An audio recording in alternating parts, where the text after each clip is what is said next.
everybody should reap in the benefits of a job well done. And I've always believed that. So I'm not where I'm at because of what I have done. I'm where I'm at because of what we have done collectively. So we all should share in the benefit.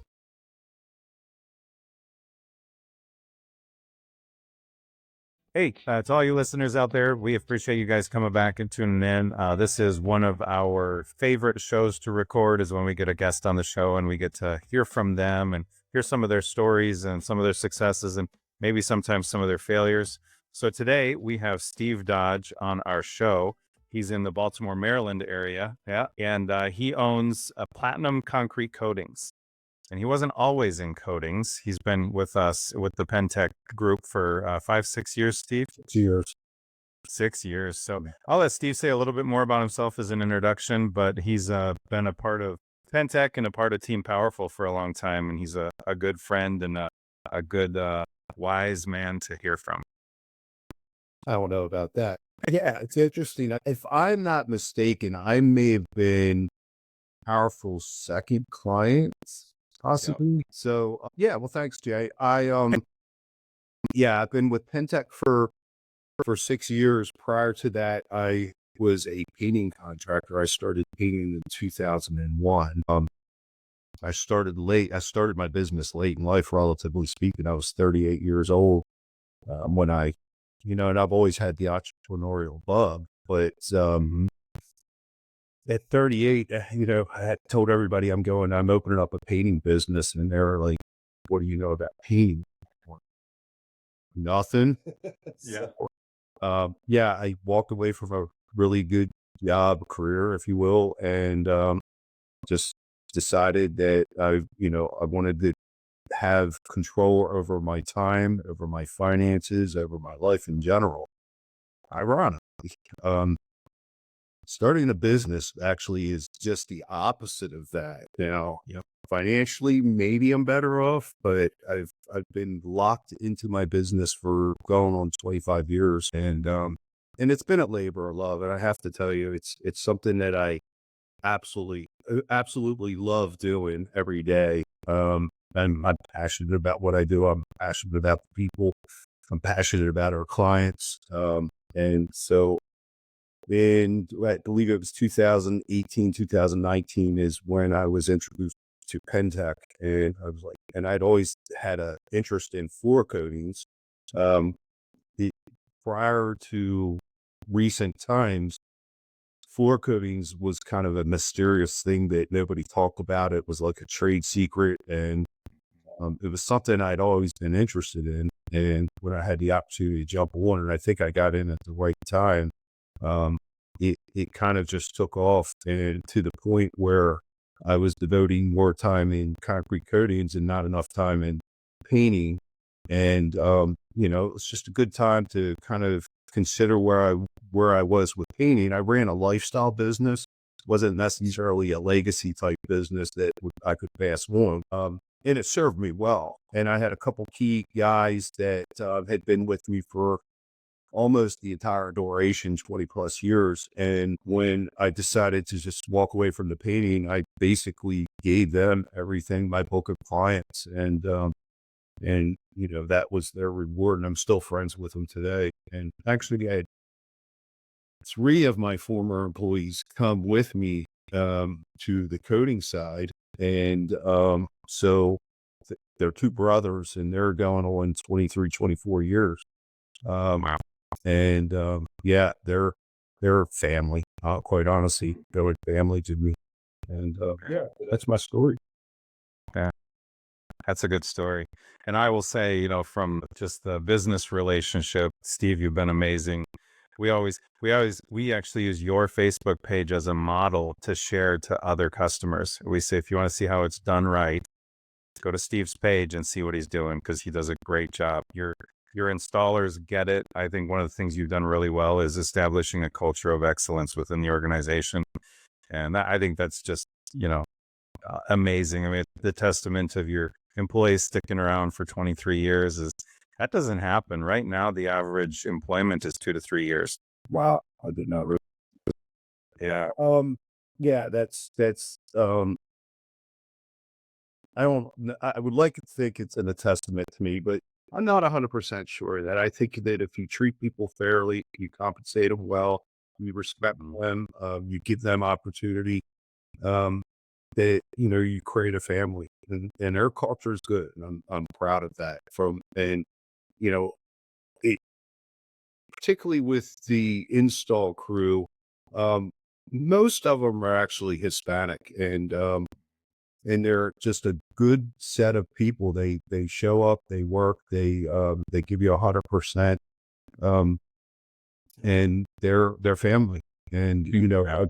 I think I told you that um, we do training every Wednesday, and then I also created modules that they can study at home to improve and increase their opportunity to earn more money. And um, they've all but maybe 10% of them have really adapted to that. Enjoys technology. What's that? I lost you guys. Mhm. Blanked out for a minute. You're They're back. all but about 10% have adapted to that continuous learning model that I want everybody to adapt to. I lost you again. So can you hear me?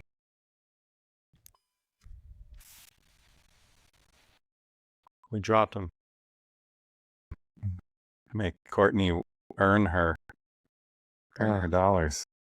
Yeah, for those of you listening, Courtney is the one that makes us look good as good as she can. That's a tough job for sure. So I know while we're kind of filling a void here, hopefully while we get Steve back, that I get the chance to work with, some of Steve's team on a regular basis. I know you guys have worked with him and his team for a long time, but one of the things that you can feel in the short amount of time that I've worked with them is that he was touching there a little bit on training and continued investment. And that's not always just in dollars and cents, but in time, right? And one of the individuals I work with is a current leader in the business and is, I think, being developed to be a future, bigger leader in the business. Steve has set aside the time for her to develop and pour into that. Sorry about that.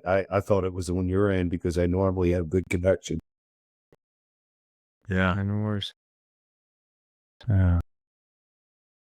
So anyway, we are back. And luckily we have somebody on our team that can chop this up and put it back together again. So Yeah. Good, good. yeah. Steve, I think you were in the middle of selling yourself short on the great organization that you've created.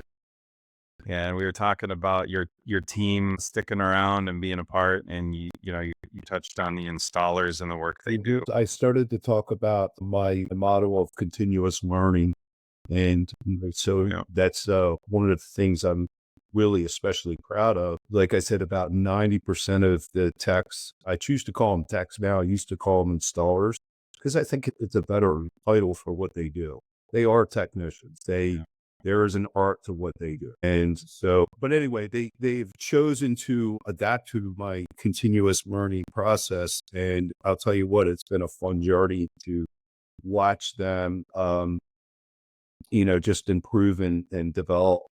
We started out with really simple, basic things, basic math, like converting fractions to decimals. And, I'm not a teacher, but I get up there every Wednesday morning and on the whiteboard and I get people that raise their hands. And so, yeah, it's great. And on top of that, my management team is fabulous too. So I've a lot happy to the point where I've actually taken a lot of vacation over the past month or so, and I've realized maybe I'm not needed around as much as I think.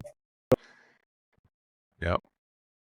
I think they would argue different. They like having you around for sure. Well, yeah, I remember Marissa loves it. She gets lonely when I'm not there. So I don't know. She needs somebody to laugh at.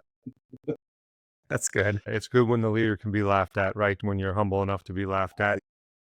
It's funny, and I've said this many, many times that everybody on my team and everybody that knows me, quite honestly, has seen me fall flat on my face multiple times. But my reaction to that is I get up, I smile, wipe off the bruises, and I continue on. And that's just, I've been blessed with that glass half full mentality. And that's just that. And I think that's helped. It really does, because there are days you could be driven to tears, and you never felt that way. Hey, you mentioned earlier that you started, your journey as a business owner to get some of that freedom and control of your time and all of that, which Jay and I have mentioned on several occasions that that's probably the first thing that gets robbed of owners and leaders when they start these businesses, you know. But I think from what I understand, you always use the phrase, right? Is the juice worth the squeeze, right? I've been told that once or twice. So, um, how through all those years of going through maybe some of those trials and tribulations have you convinced yourself that the juice has been worth the squeeze and to keep, taking the next step, so to speak? I can honestly tell you, I think it has been, and it's turned out in different ways. Like I said, you kind of get robbed of free time. Initially when I was starting out, first 5 years, I'm not sure if I drew a salary or if I did, it was a extremely small salary, and, suffering through that. And, any money that got made, was reinvested back into the business. And to some point, I still do that today. But the satisfaction I've gotten out of building something that, the brand that's, is well known within the community, the friends, the clients, the people I've interacted with, not only locally, but, from around the country, and, within the Pentec community, within the painting community. It's just a good group of people. So I personally would say the juice was worth this.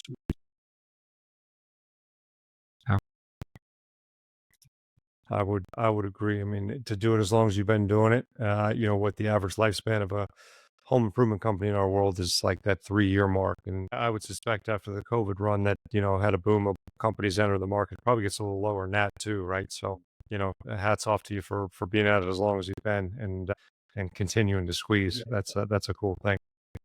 All right, I got a random question for you. I told Jay I had to ask it. Is it okay if I ask it now, Jay?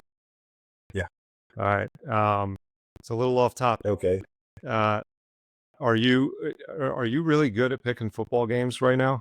I'm not. Okay.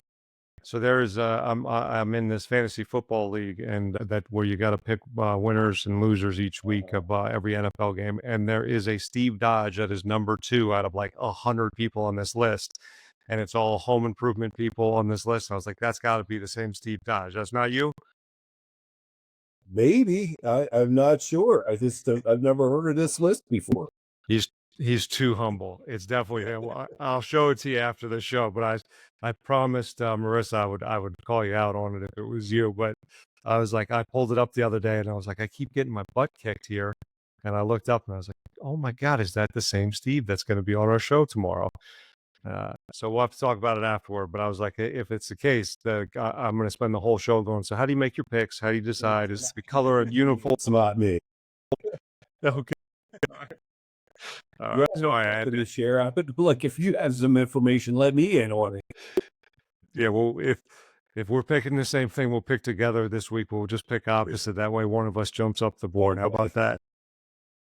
Go. So I've been having squirrel moments all day today. Jay can attest to that. And I was like, I got to ask him about this because he's kicking my butt if it's the same Steve Dodge. Yeah. All right. That's good. Well, Steve, one of the questions we had for you that we were just curious about is what's something you're surprised to find yourself doing that you once swore you'd never do as a leader, as a business owner?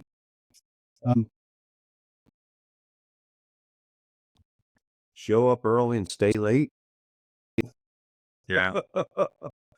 That's just one of probably many, many things. Yeah, I'm not such a stickler on showing up on time for certain events, but when we give our word to a client and we tell somebody we're going to be there, come hell or high water, we're going to be. So, yeah, I didn't realize the importance of that in my prior career. I really just didn't need to recognize it, and just holding true to your word. I'm going off topic because I've always been true to my word, but it's like I'm a stickler now where I used to look at people and like, why are you sweating those things? And now I sweat those details. Yeah. Sure. Yeah. What I know we had one that was, I think, a good one for you here too. If you're looking back and talking to younger Steve and could give younger Steve some advice, about, hey, this is coming in the next couple of, months, years down the path that is inevitable and you need to be prepared for it. What advice would you give younger Steve and how would you help him prepare for it? Uh, it's something I've always been aware of. You read enough books and, that's getting the right people on the bus. And, I was always afraid of hiring and firing because I was always afraid of finding the wrong person. So the fear of failing kind of left me like made me hesitate in making decisions to hire. And what I've found over the past few years is that it's not something that you can do alone. You really need the right people on the bus, and you're not going to get it right every time. And that's what held me back because I was always afraid of getting it wrong. And the fear of getting it wrong really kind of, locked me in, so to speak. And if I had to do it again, I would have, looked at it and just viewed it as just being a natural part of growing a business. People come, people go, and it's business. It's not Yeah. personal. And we've talked about it many times, Jay and I together. The idea I think that a lot of leaders and owners have a hard time with is that the people you bring in are going to get it wrong too, right? And you got to be okay with them making mistakes and getting it wrong, and that's hard. It's hard both from the perspective of like it's going to cost you time and money, and also that you're investing in those people. You don't want to see them fail. Right. I had a college coach that used to tell us all the time to hurry up and fail. That was his favorite line: hurry up and fail, hurry up and fail. And that lesson has stuck with me, so much. My wife would tell you too much, kind of thing. But it's an important thing to remind yourself of. I think as you're trying to grow something and build something, that failure is a positive at times because you've learned, hey, this is how we get through certain things and how we get a little bit better for sure. So that's a big deal. That's a good one. I think all of us younger people could learn that. And something else I used to hear all the time too: higher attitude, trained skill. And that really true is the case. You can have somebody that's so high skilled and just, robs the company of culture. And I would pick somebody over a good attitude that's willing to learn over somebody that's closed-minded and thinks their way is the best way. No, we're all learning in this process. There is no best way per se. Yeah, and I would to point out when you talked about teaching your installers math, that's a perfect example of I recognize attitude and the importance of it. I can train Right. skill. Rather than saying, oh, you guys don't know how to do basic math, you're out of here. You're going, oh, I so value your attitude towards your work that I'm willing to take the time to teach you math. That's Mhm. really good. And the fact Yeah. that they're engaged is exciting to Yeah. me. It's become a fun time in our business. I look forward to Wednesday mornings at 6:30 because, I know I'm going to have a classroom full of people there that are willing to engage with me, and it's a lot of fun. And I love it. I love the fact, and what I tell everybody, learn these skills, even if you're not here a year from now, 2 years now, wherever your life takes you. This is valuable skills that will help you Mm. throughout life. And I know I wasn't that great of a student in high school. Fortunately I was real good at math. But at the time you're learning these things, I remember 8th grade algebra, like how does this apply in the real world? And, a lot of times, people they get out of school, they enter into whatever's next in their life and they never need those skills. Fortunately for me, I've always relied on those skills. So to be able to put it into a practical application, helps them with the learning process. And it's made a difference. And, we make real world scenarios. You've got, you know, 700 square feet and your coverage is 50 feet per gallon. How many gallons do you need? It's that simple. So yeah, it's fun stuff. So, yeah. Yeah, the confidence you're instilling in your people with, that is, hey, look, I believe in you enough to teach you these fundamental skills, right? And then the confidence that they have getting off the truck every day of like, no, I know how to do this, and I've done it a million times, and the owner took the time to show me how to do this and walk me through it. For you people that are listening, you need to bring apples to class next week for the teacher. He's doing a good job for sure. So That's right.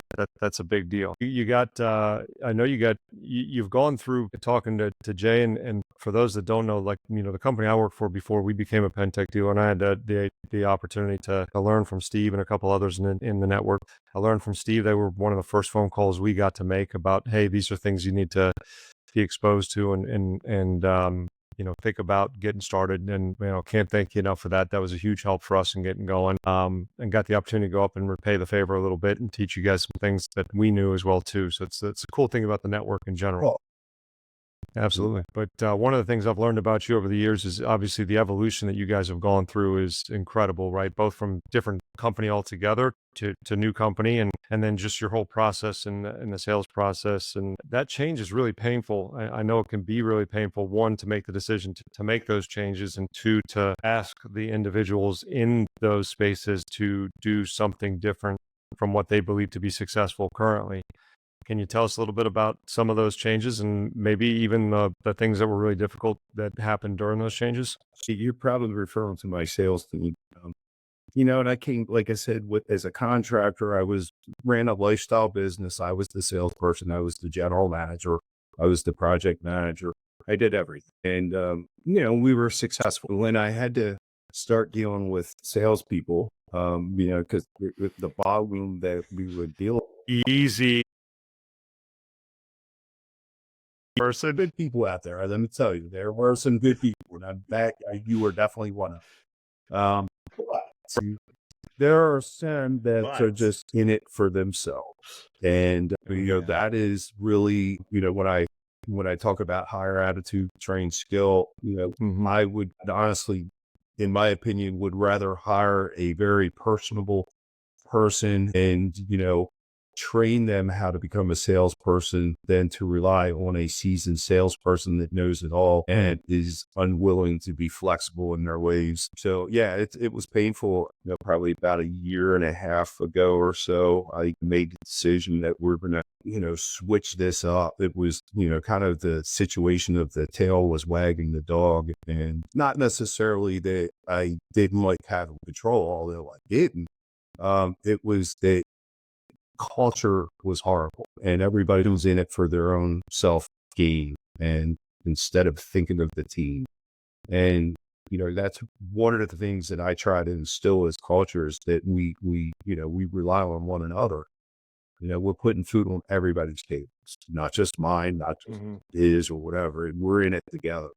So getting rid of those salespeople, it was a process, and it was painful. We took a hit in, the sales. We took a hit in, the, hiring the wrong people, turning them over. Now I think we've got a good core group of people now that we rely on. And more importantly than their performance is the attitude they bring in. It's the we culture. And so it was painful. I'm glad I made it. And I probably put it off a little bit longer than I should have, quite honestly, because I feared the pain. But, once you decide to rip that Band-Aid off, you're all at it. And so it was a good call.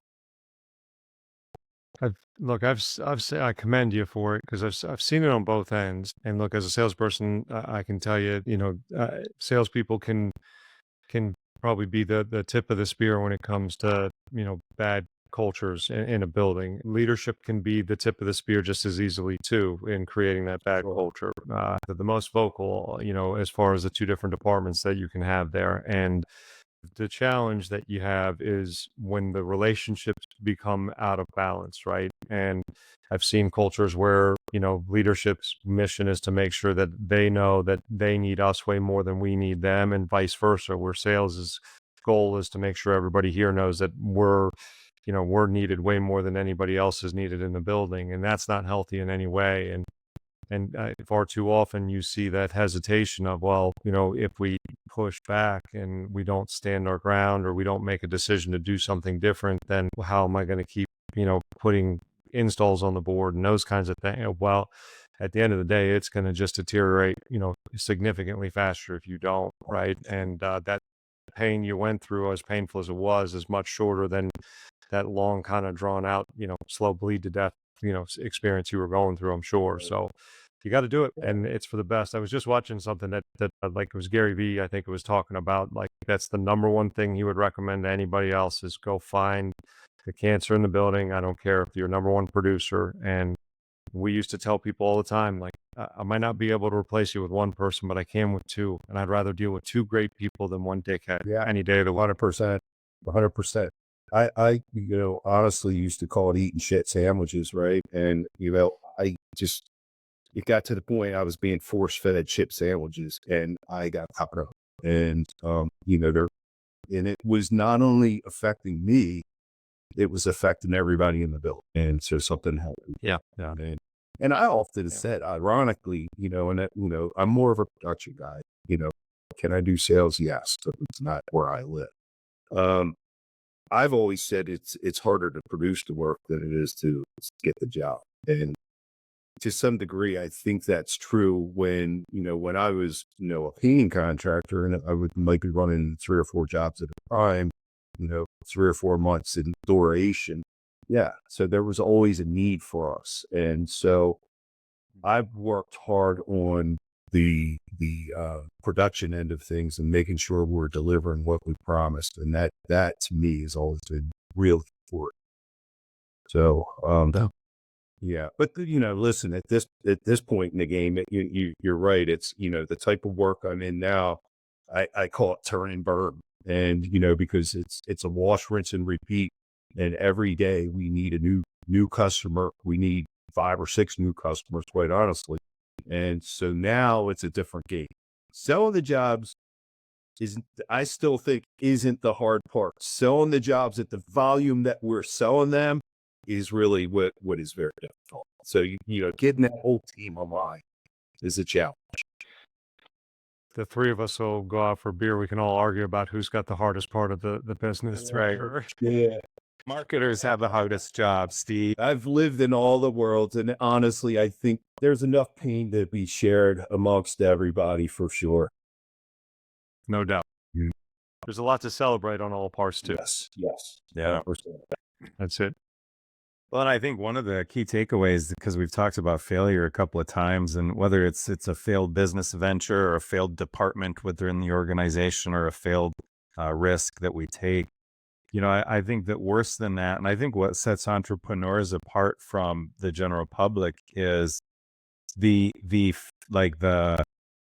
unwillingness to not know the possible outcome is greater than the fear of failure, right? Like, you'd rather know it was a dumb idea than always wonder if it was a dumb idea.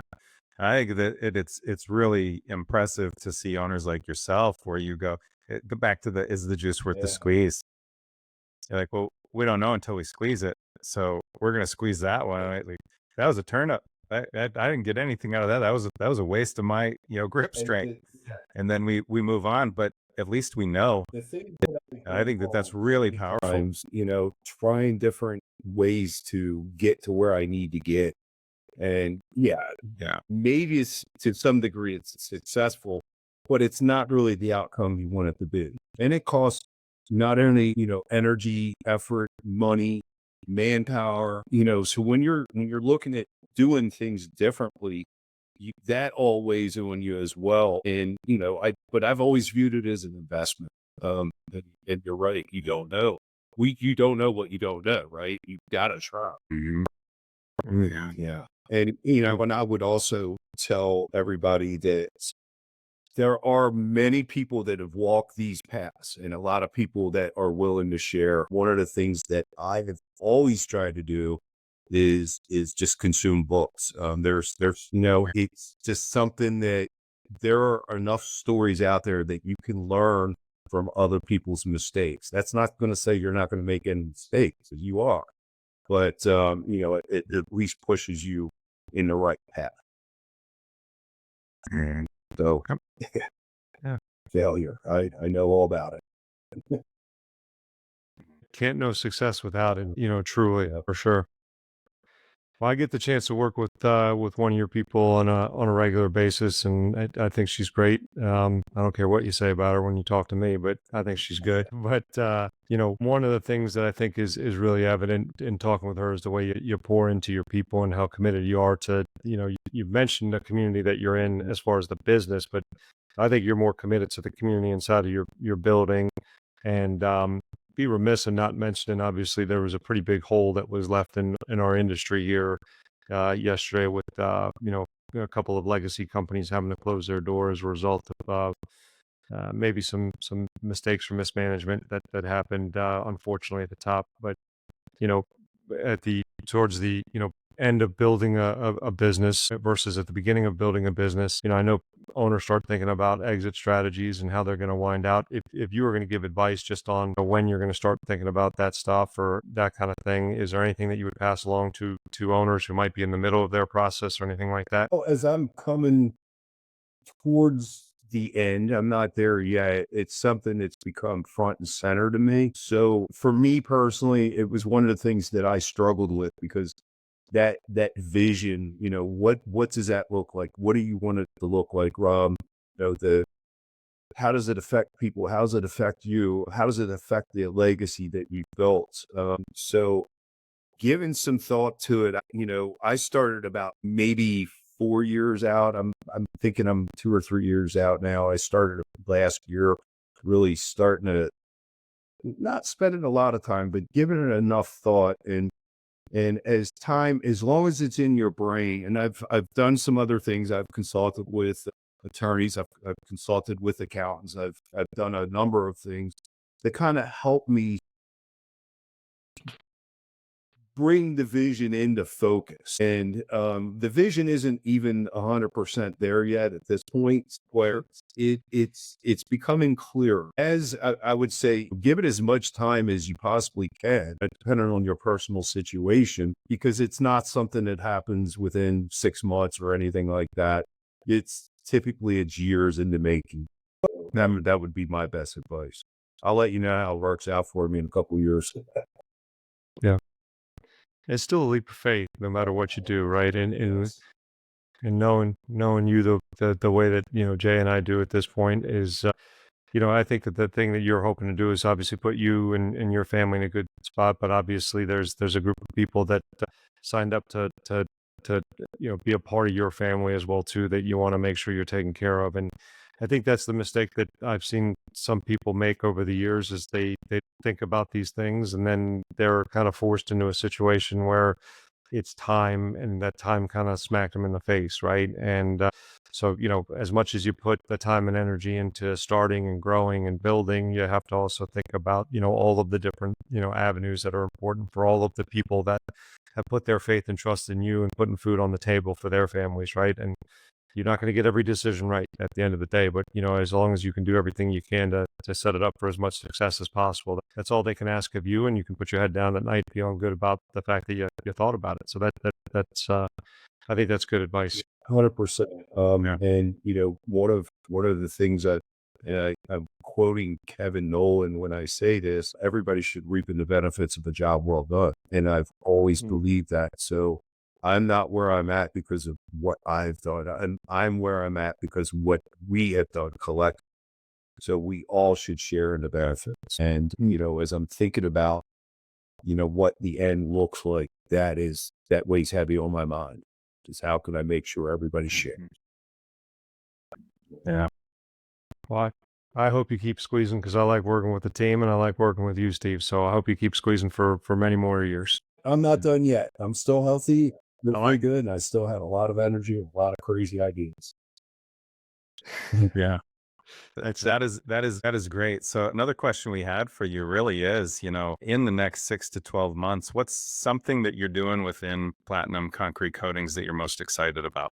What aren't we doing? I talked about the training. That's something that, I started maybe about a year and a half ago, and I just, it's one of those things as you get into it, you're like, this, I want it better. I want it better. But it's just my attitude, like the continuous improvement. So that's one of the things we're working on. We're working on, some of the things that I'd probably look back and say, wow, I didn't put the importance on this as a young company is organizational structure. A true org chart that truly defines the role. You're not building the box around the person, you're building the box around the role and finding those people to fit that role. And we're going through that process and developing like SOPs and all that stuff. Essentially, what I'm trying to do is create that Michael Gerber emit franchise model, if you will. Is it necessary? Probably not, but is it something that I've always wanted to do? Percent. And so to have a business that's automated, to have a role, if for some reason somebody got hit by a truck tomorrow, we've got a manual. We know that we could fill that role immediately. And, not necessarily everybody can keep going on working, putting food on their tables. So that's one of the things I'm working on.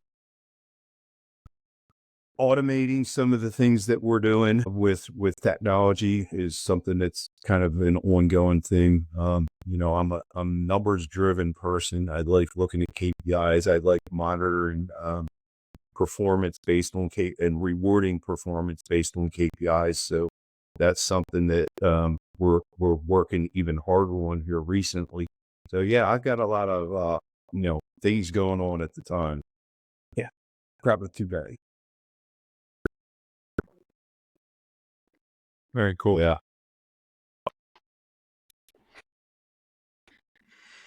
That's good. Well, one more question, and then we'll wrap this up. You've been an entrepreneur and a business leader, and especially in the last 6 years, as you've really focused on, rather than a lifestyle business, building an organization that can move on when you decide to move on. What is one piece of advice, and you've given a lot of good advice already, but what is one piece of advice you would give specifically to a leader in a position similar to yours? I probably just said it honestly. The org chart, the SOPs, the structure of the business,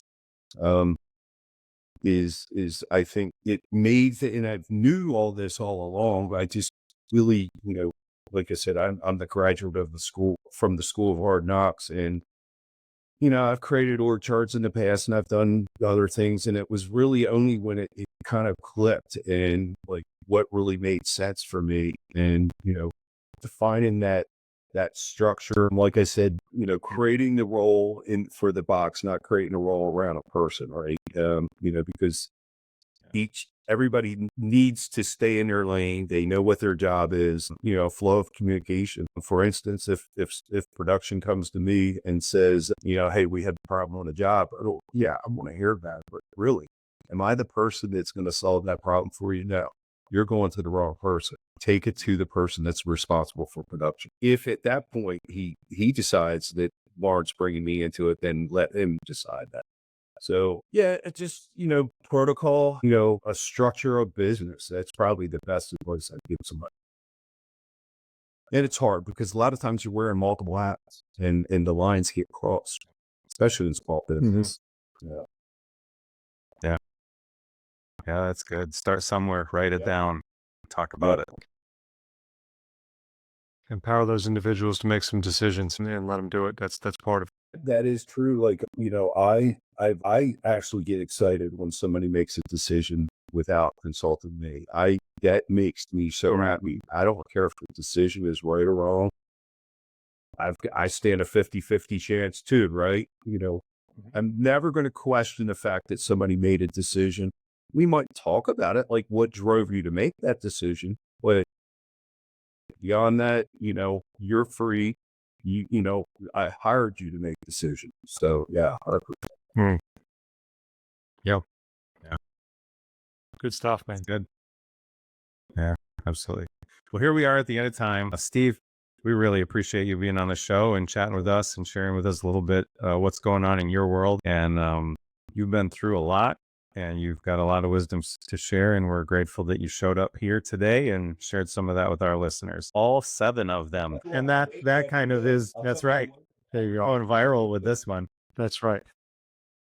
But that is kind of the segue into those of you that are listening. You know, we appreciate your time and your attention to what we're doing here. And if you guys haven't already, you know, we'd appreciate you going across our socials, hit the bell on YouTube and like us on TikTok, and throw a comment in some of the videos that we've sent out there. And we just appreciate the community that we're building here. So with that, thank you all, and we will see you next week. See you guys. Happy hunting.